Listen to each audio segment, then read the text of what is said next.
We're going to look at the Mishnah now on Daf Ayin Aleph Amid Beis. And the Mishnah is going to talk about what's called a Ben Sorer Shebarach.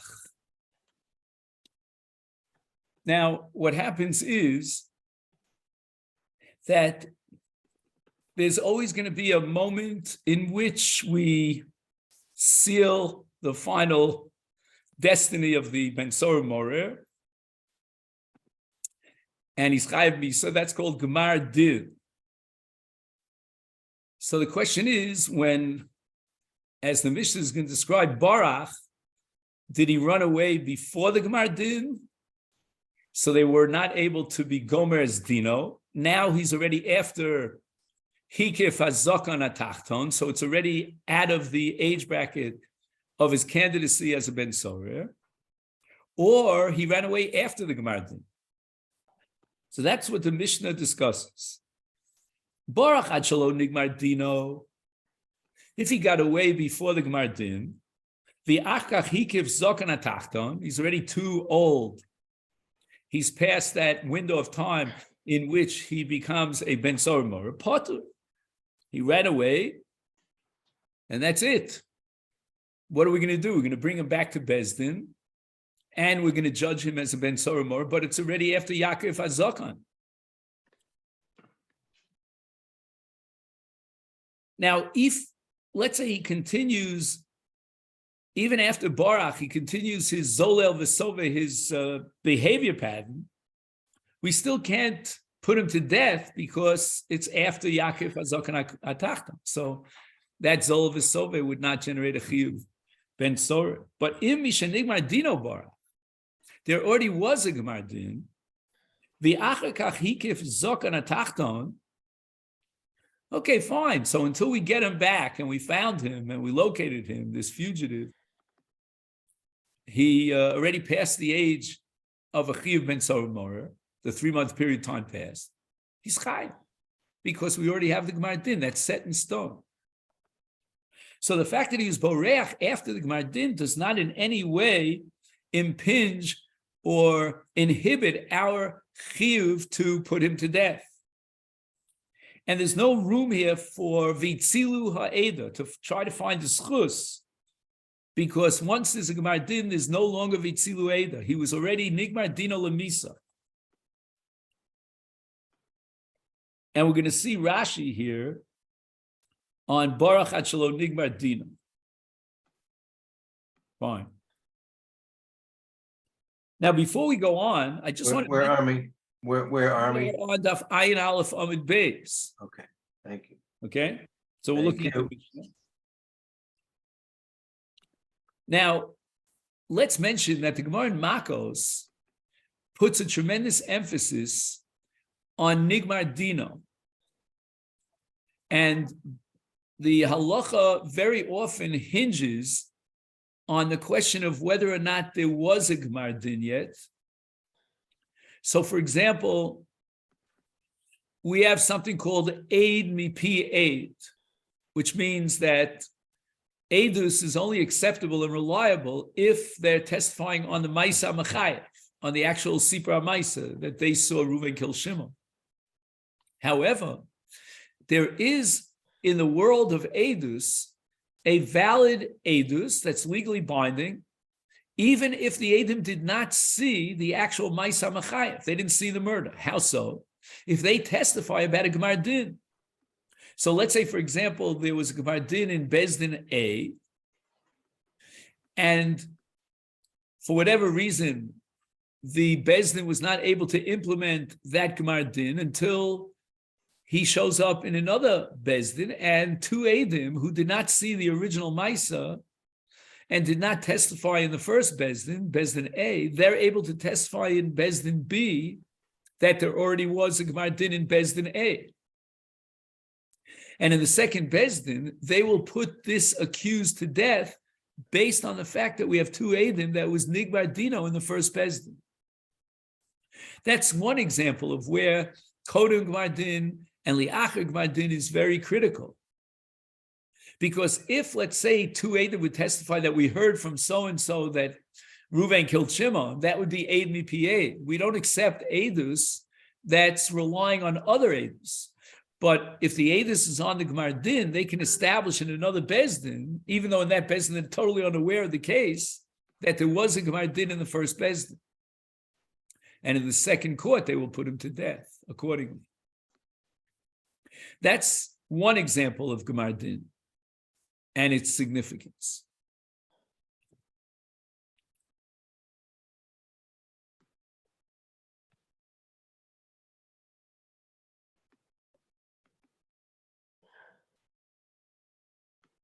Now let's talk about another halachic significance to Gemar Din. In the case of Eidim Zomimim, the halach of Eidim Zomimim, and the Torah describes it at V'asisim lo kasher zomam lasos li achiv, applies only if the first pair of Eidim who later became Zomimim had testified in a court, and the court accepted their testimony and was gomer as dino.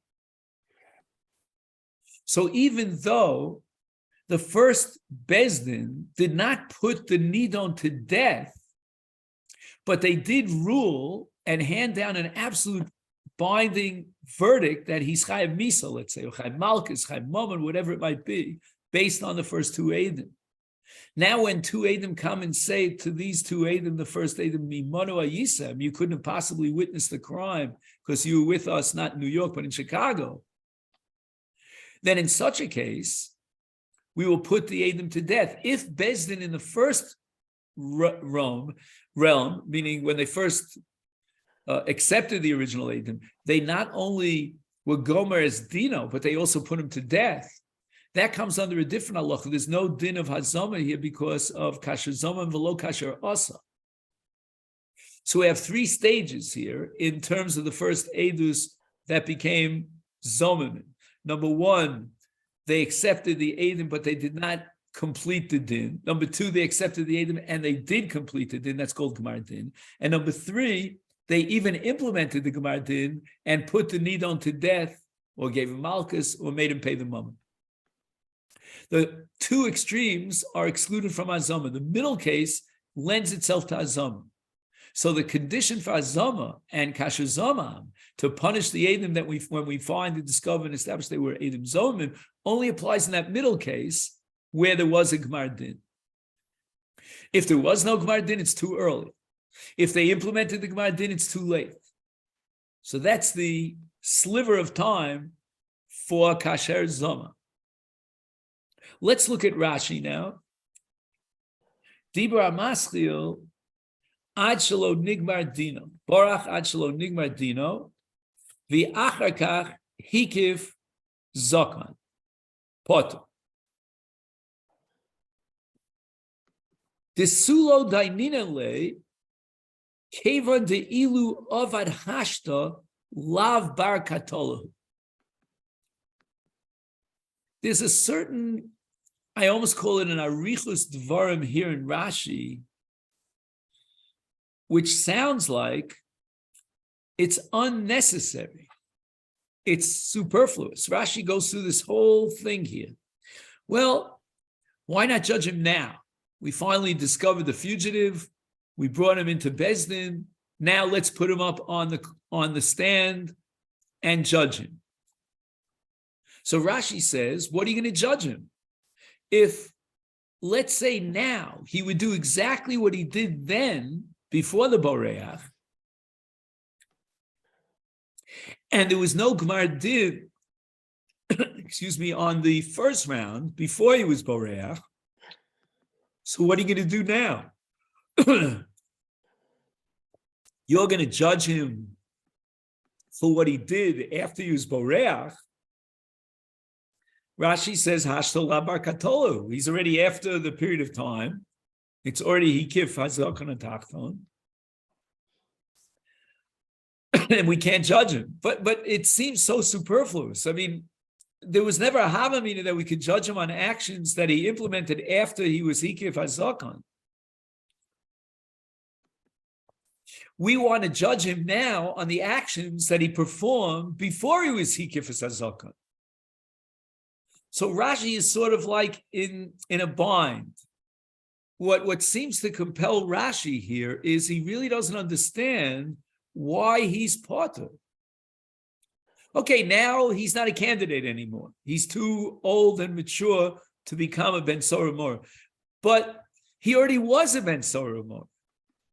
And if we have evidence to that effect, then he should be Chayev Misa, and Bezdin should be Gomer as Dino for what he did as a candidate for Ben Soromor before he was Hikif Hazakon Atachton. So Rashi says, no. We can only judge him now by bringing in evidence to what happened here and now. New evidence. And that new evidence obviously is unacceptable. He's a La Bar Katola because he's after Hikif Hazakon Atachton. But how Rashi solves this problem is very, very strange. Because Rashi really doesn't answer the question head on.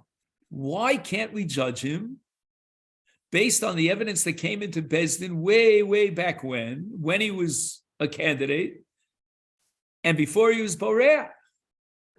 And that evidence, which goes back to that time period, should be enough to put him to death.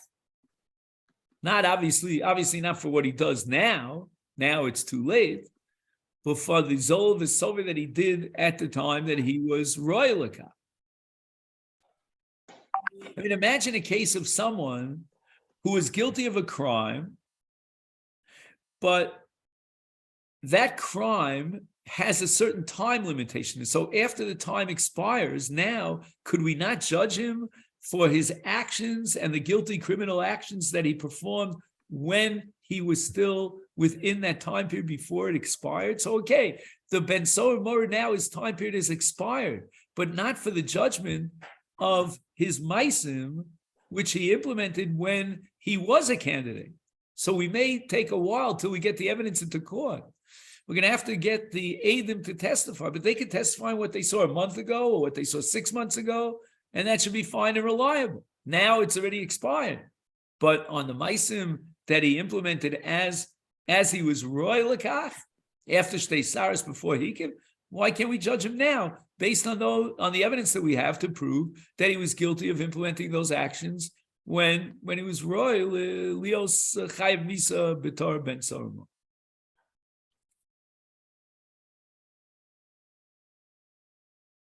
Now, one possibility is that Rashi is really stuck with a technicality. We don't have the evidence for Lamafreya. We only have the evidence now. All the witnesses are inaccessible. So that technically, the only way we could evince evidence against him to condemn him would only be if we had Eidim and evidence that would come in now. But now he's La Bar Katola. It's too late.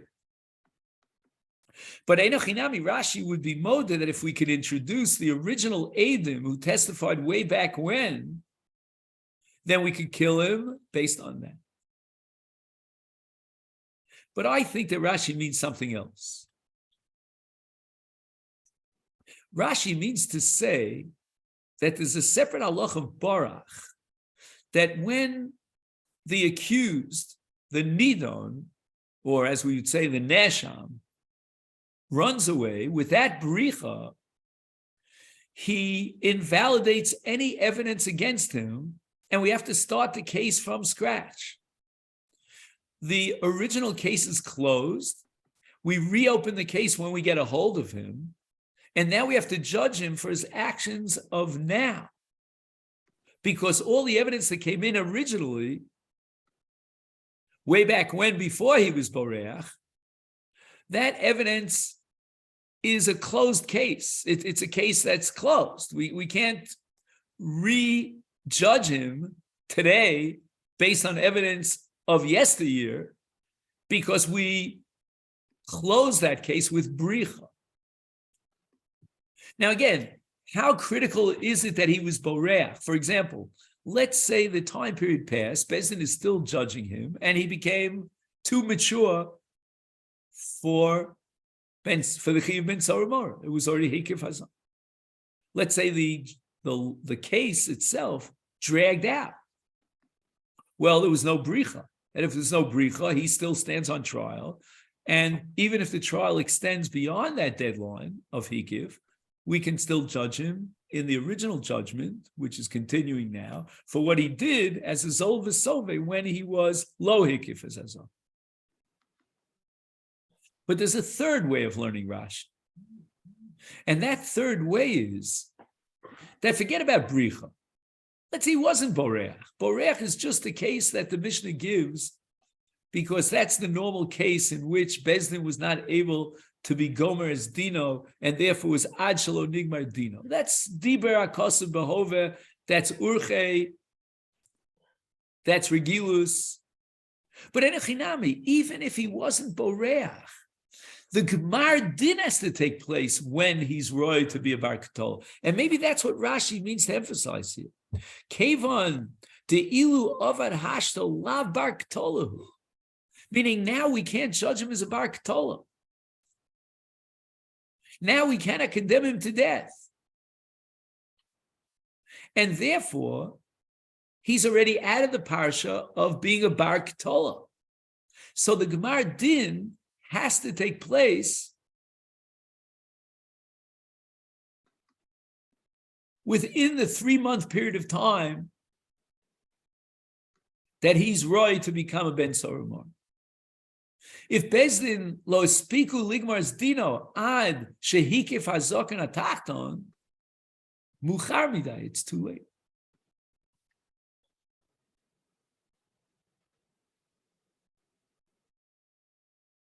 Now let's see if we can shed a light on this Rashi based on the next Rashi. V'im mishenigmar dino barach, after Gemar din used boreach, is mishas Gemar din having kigavra ktila. The Gemar din already stamps him as a dead man, so to speak. Legally, he's already a gavra ktila. Fine. So he's a gavra ketila, but now you have to put him to death. Where is he? We can't find him. Finally, we locate him. Now can we put him to death? Rashi says, Mishas Gemar din havi ki gavra ketila. He adds the chof hadimyon. Is he really a gavra ketila? Does Gemar din generate a status of gavra ketila? If it does, why did Rashi add the chaf? Then Rashi says something again about v'itzilu ha'eda. V'shuv ein lanu lechapes b'schuso ulatziloso.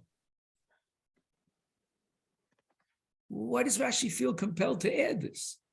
Totally superfluous. Forget about v'itzilu ha'eda. He's a gavra ketila. We issued a Gemar din, and now we have to implement that Gemar din. He's chayav misa, skila, and that's what we have to do.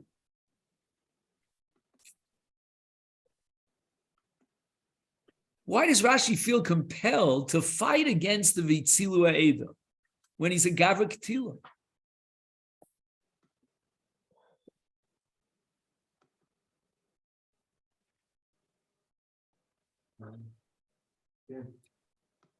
So I think what's going on over here is that Mishenigbar Dino Barach, and when did we find him?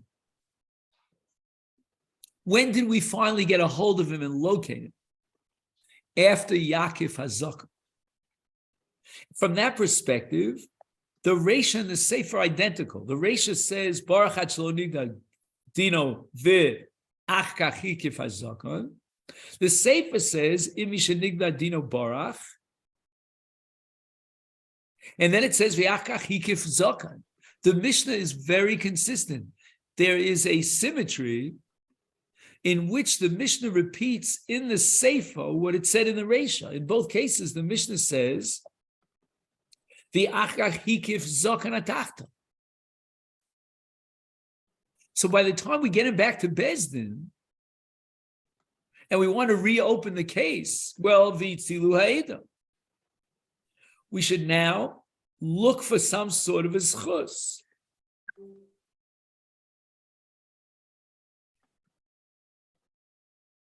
Says Rashi, on a gavra ketila, there's no din of v'tzilu ha'eda.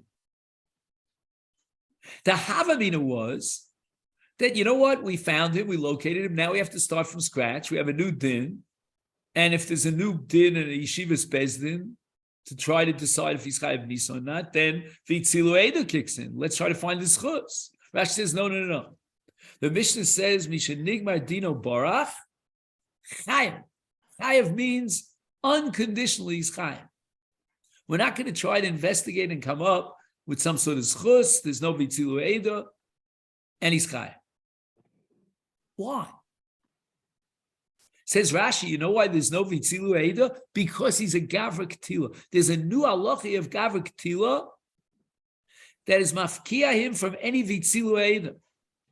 We don't have to open up the new case, which would force us to look and search for hitzilu, hatzol, and schutz. No. We're not going to reopen the case. He's a gavra ketila. But again, why Rashi used the word ki gavra ketila, that we still have to figure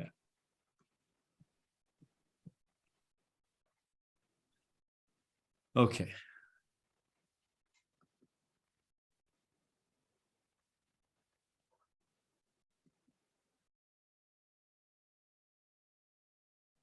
So again, let's just mention one point over here and reemphasize.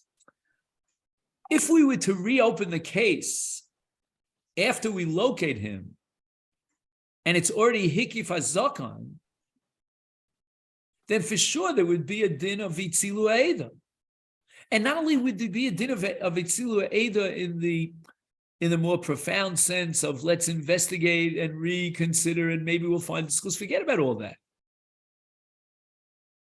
V'tzilu ha'eda would tell me that since it's already after hikif hazakan, even if he were to be guilty of the same crimes, and on that level there's no v'tzilu ha'eda, but v'tzilu ha'eda would tell me that since he's a gavra ketila,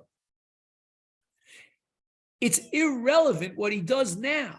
What he does now after hikif doesn't register at all, but he's already a gavra ketila.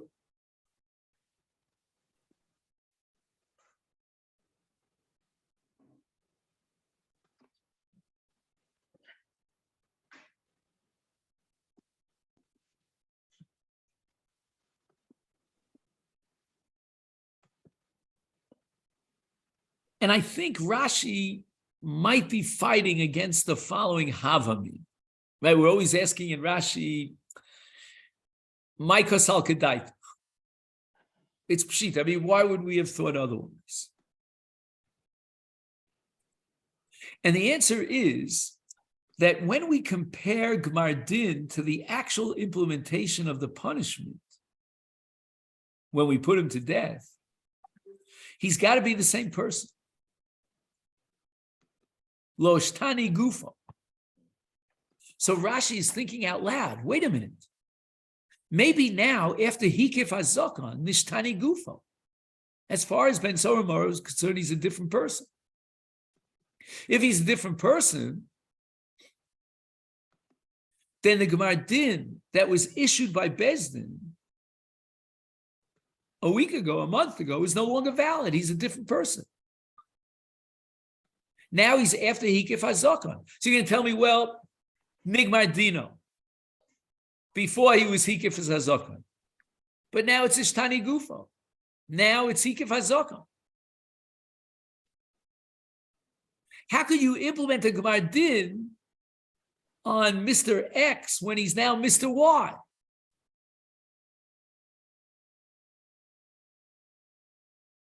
Even though he's the same person, but in Hilchas Ben Soromor, he's not the same person. It's really an Ishtani Gufa that's so profound that it completely removes him from the parsha of Ben Soromor. He can't be chayiv. He's got a hikev hazaka.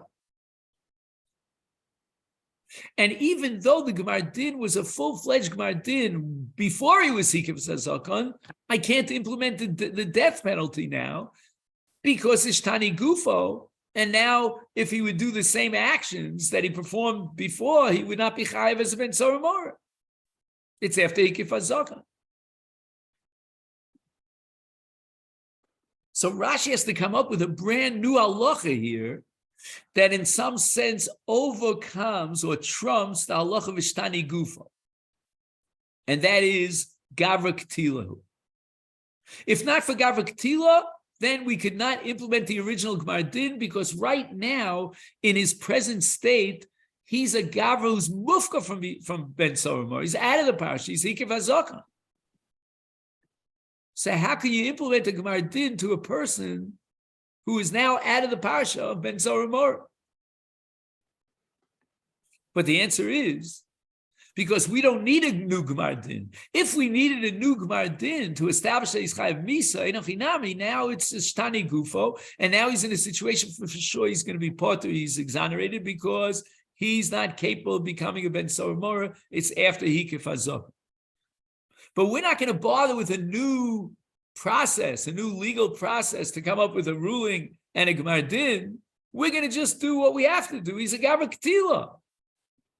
The status of the person as a Gavra K'tila generates an obligation on the part of Beis Din to implement that misa, that punishment for which he became a Gavra K'tila. And therefore we could completely circumvent the issue of Nishtana Gufo, which would make him mufka from the Chiyuv Misa. And we couldn't implement the Chiyuv Misa based on his previous status below hikev hazaka.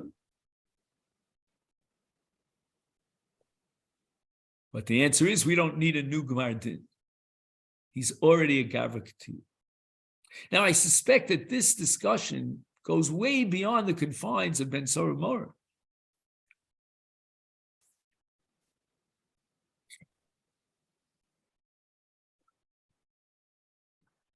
And it would mean that any time Beis Din issued a Gemar Din that he's chayav misa, irrelevant to any change in his status that would come later on, we would put him to death. He's a Gavra K'tila. So there's a conceptual principle here that Rashi's formulating as it applies to Ben Soromor, but it would really apply universally to any case where there was a Gemar Din, and later on the situation changed, his guf is a different guf, we would still put him to death under the halacha of Gavra K'tila. Amar Rab Chanina. We move on to the Gemara itself. Benoach sheberech es Hashem v'achkach nisgayer potu. So now we're getting into this whole issue of nishtana, of a change. So in other words, when the crime was committed, he was certainly guilty. And now he should no longer be guilty. In other words, if something changes in his status, such that, let's say, for example, the evidence that we brought originally against him, in this case for the Avera Birech Es Hashem, is no longer valid. It was valid in its time, but it's no longer valid now after the change.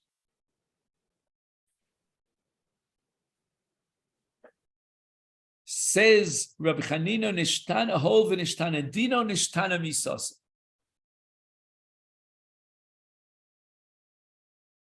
He's now a ger. He's going to be judged in a Jewish court based on the laws that apply to a Ben Yisrael. And he's no longer going to be put to death based on what would have been enough to be mechayev him misa before the gerus. So let's say, for example, a Ben Noach before gerus will be condemned to death based on the testimony of one witness. Now, that same accused who was found guilty as accused became a ger. He is now judged within the Jewish law and that frame of reference. And in his status now as a ger, he no longer could be culpable and liable for his avera based on the testimony of one aid. One aid is not reliable to put someone to death, unless we're talking about a ben Noach. Ben Noach has its own set of dinim.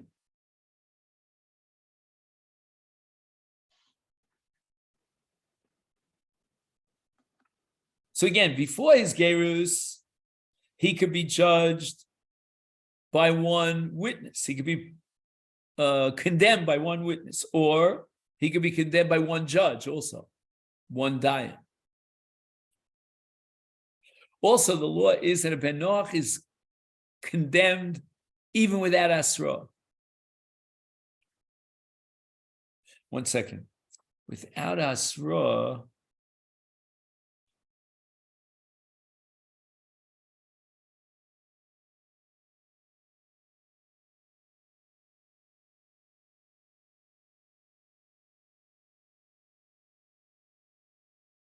right, because by ben Noach, the halacha is azarosim zui misasam.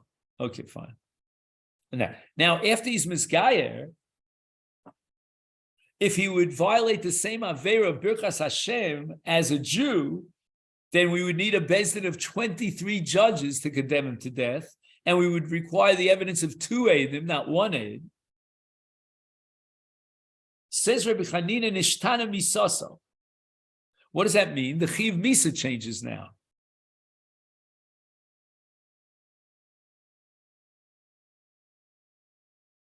In other words, when bezdin comprised of 23 judges and relying on the testimony of 2 witnesses condemn him to death, it's no longer the same death that's appropriate for a ben Noach. Namely, that a ben Noach only has what's called misas sayif.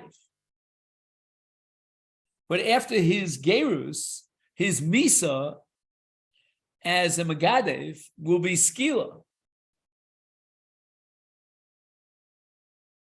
So why don't we judge him for his action of Birkas Hashem as it were committed in its time, which generated a chiyuv sayif? Why don't we have the possibility of judging him for sayif? And the answer is because of his gerus, we have to judge him as a Yisrael, and a Yisrael does not get Misa Sayif for Birkas Hashem, but rather Misa Skila. So it's really fascinating. We don't go back to the moment of the Avera. We go back to his present status.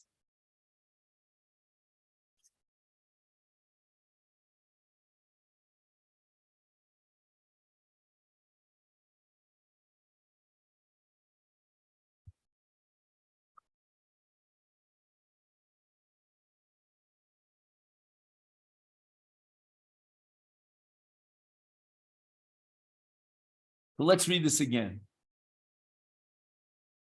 Omer Rab Chanina, ben Noach sheberech es Hashem v'achach nisgayer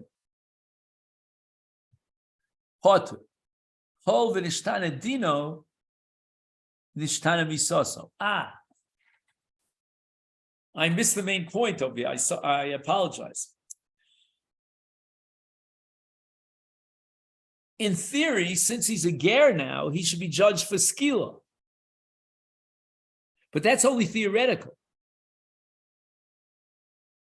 We cannot put him to death with skila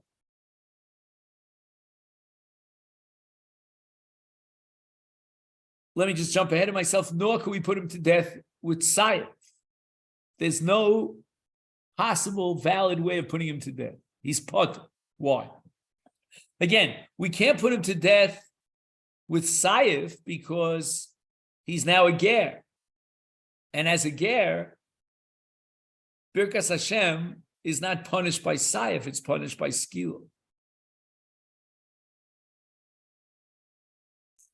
So we can't give him Saif. Why not give him Skila? Because the Avera was implemented at the time that he was a guy and generated a Chi of Saif. So what we're doing is we're focusing our attention on two different moments of time, two different X's on the time scale. X, the time of the Avera, and now Y, we'll call it the time of the implementation of the punishment for that Avera. Or you want to call it the time of the Gemara Din. So the Maisa Avera B'Shaita of Birkas Hashem, when he was a guy, generates a Chi of Sayat. Now we have to judge him after his Gerus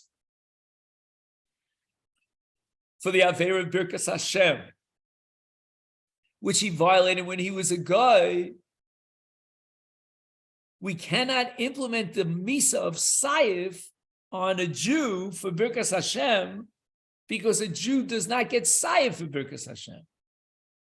And to judge him now and condemn him for skila like a Jew who's Mavarchas Hashem, we can't do either because the Avera itself was implemented at the time that he was Chayiv Saif as a god.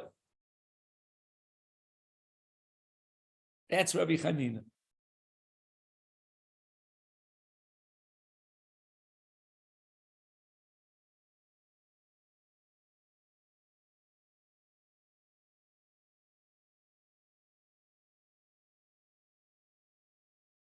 So Rabbi Chanina, Ben Noach Shabirachas Hashem, the Achav Nisgayer, Pot.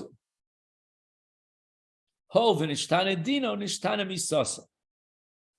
Let me read to you the Masifta. He writes, Chlomar, Kodem Shizgayer, Hayudan Rosal Birkas Hashem, if they die in Echad, Al Piedus, Shalei Echad, Ulo Asra. The Atol Yachash is Gayer, Im Haya over Havera Zusha Birkas Hashem, Hayudan Rosal Mfneish. Esrim Mishlosh Tayono Al Piedus Shal Shnei Ed Vasra. V'chein Ish Tanso Misaso. Benoach Shabirachas Hashem Misaso B'Sayev. Ve'ilu Yachash is Gayer Misaso Shal Megadev B'Skila. Ve'ein Efshars Lodun B'Sayev. Oh, so let's put him to death for his original Avera, which was implemented when he was a Ben Noach, and a Ben Noach who's Mavarchas Hashem, or for that matter, any of his Sheva Mitzvahs Ben Noach, he gets Sayat. But that we can't do either, because Liachash is Gayer Misaso Shal Megadif B'Skila. We can't implement a Misa to a guy, to a ger, as if he were a guy. On the other hand, we cannot judge him. Right, so we said, Ein Efshus Laduna B'Sayef, Kem Shabi Yisrael, Ein Chiv Sayeva B'Kes of Skila, Ein Efshus Laduna B'Skila, Kem Shikvar Overs Havera B'Yoso Guy. So there's no Skila for an Avera of a guy in Birkas Hashem. Is therefore Lo Mischayev Misa Zuayla, is a Chaim Potter. He fell between the cracks. Yeah.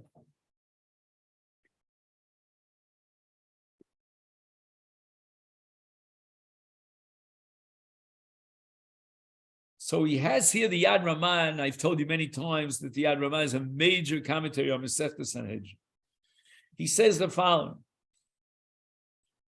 Shebemikra sheshtana achiyuv kodem gmar din, which means, he's assuming that we're talking kodem gmar din. Do we know that for a fact?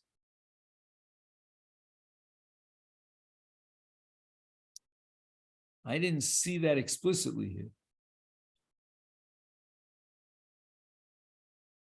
All right. He says, "Nechshav ador kilu also mixas havera b'chiyuv hakodem umixaso b'chiyuv chadash." Very sophisticated here. We're going to split his havera into two parts, two segments, as if one segment was implemented when he was chayav sayev, and the other segment of the Avera was implemented when he's chayav skila.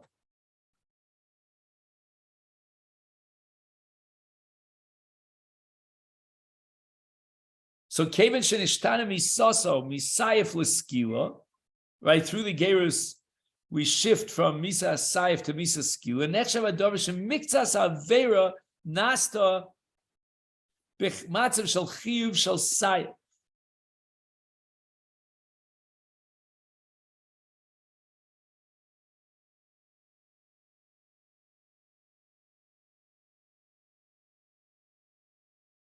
Umiktsasa b'matzav shel chiyuv shel skila. V'chol chayvei misa shebatorah hamaisu gmar din heim b'matzav chiyuv shel osa misa l'chein poter misa. So again, we're coming back to that idea that we discussed earlier of the connection between the Gemar Din and the actual implementation of the Gemar Din. So the chiyuv misa, if we focus on the original Maisa and the time of the Gemar Din was Sayiv, whereas in the Matzah of the Chiyuv, when we implement it, it's going to be a Misa of Skila. And therefore, we have no really valid Misa to give him, and therefore he's part of Misa, he fell between the cracks. Nema Misayele, can we prove this Chiddush of Rabbi Chanina based on our Mishnah Ben Sorah Mora? It says in the Mishnah Ben Sorah Mora, Shebarach Achlo Nigmar Dino Ve'achach Hiki V'Zokan Tachnon Potter. My timer. Lav Mishum De Amrina Dehol Vishtani Ishtani. We're going to say that his din changed. If he was a Zolel V'Sove after Hiki V'Zokan, he's Potter. Now also he's Potter. That's going to prove Rabbi Chanina that once he was Nishtana Dina from being a Ben Noach to being a Jew who, after Gerus, where we should now shift his din from Saif to Skila. So if we would have judged him now, he would have been Chayav Skila. We can't kill him with Skila because he never was really Chayav Skila. So we're going to pater him up completely from Misa.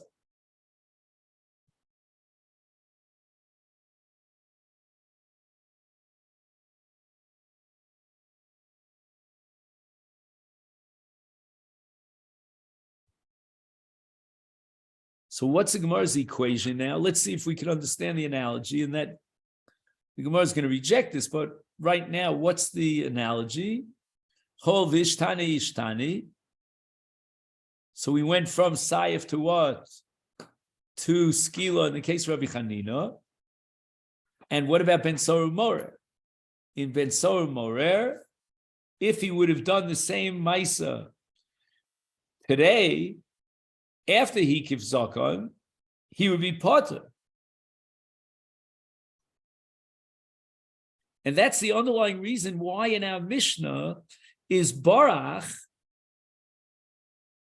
the Achach Hikiv Hazakan Potter, because Ishtani, his din changed, and he's no longer Chayav for what? For Zol V'Sove. So we can't judge him today based on an Avera that would be Mechayev an Onesh yesterday, but today that same Maisa would not be Mechayev an Onesh. And what's the underlying reason for this? Because we need a connection, a tziruf, between the Gemar Din and the implementation of the Gemar Din. Or let's say it a little bit more precise. We have to link up the Maisa in its time and the Gemar Din that would have been appropriate for that Maisa in its time with the same Maisa if it was done now, and we would implement a punishment, or there won't be any punishment at all for that Maisa. So we're connecting two Maisim, the Maisa b'Mechayev and the Maisa had it been done today where we get a hold of him. This is all before Gemar Din. So in the case of a guy, for that Maisa Birkas Hashem, he would have been Chayev a Gemar Din of what? Of Saif, and therefore we cannot implement a Gemar Din of Skila, even though had he done this same Avera, this same terrible Avera of Megadev, of Birchas Hashem, today, he be chayav a worse punishment. He be chayav skila. But we go back to the original Maisa. So we compare the Maisa now to the Maisa then. And if they're two different Gemar Dins, two different punishments, then he gets off the hook scot-free because he falls in between the two punishments. So we're going to again compare the Maisa that was done b'shaito and what punishment it would have generated with a Maisa that would be done now after the situation changed of Ishtani Gufo, which means Barach in the case of Ben Sorer, or Nisgayer in the case of a Ben Noach. And when we compare the two Maisim and the punishments that would be generated by the two, they're two different punishments. And if they're two different punishments, then we're going to say, Hoel Vishtane Yishtane. There's a change, and we can no longer impose that Chiyuv Misa. And the Gemara says, Lo, Shani Hachadi Avad Hashta Lav Barktolahu. The reason why, after Barach, when we find him and locate him, and we cannot put him to death for that original Misa of Skila, is because now, after it was Hikef HaZakan, he would not become a Ben Soru Morer through the same actions, and he would never become Chayav Misa. But that's not so in the case of Ben Noach. He's Chayav Misa even after Gerus. And the question was, well, which Misa should we give him? Should we give him the Misa as the original Avera was implemented as a Ben Noach, the Hainu Saif, or should we give him the Misa if he had, as if he had done that Misa today after Gerus, and that would be Skila? Fine. That's a valid issue.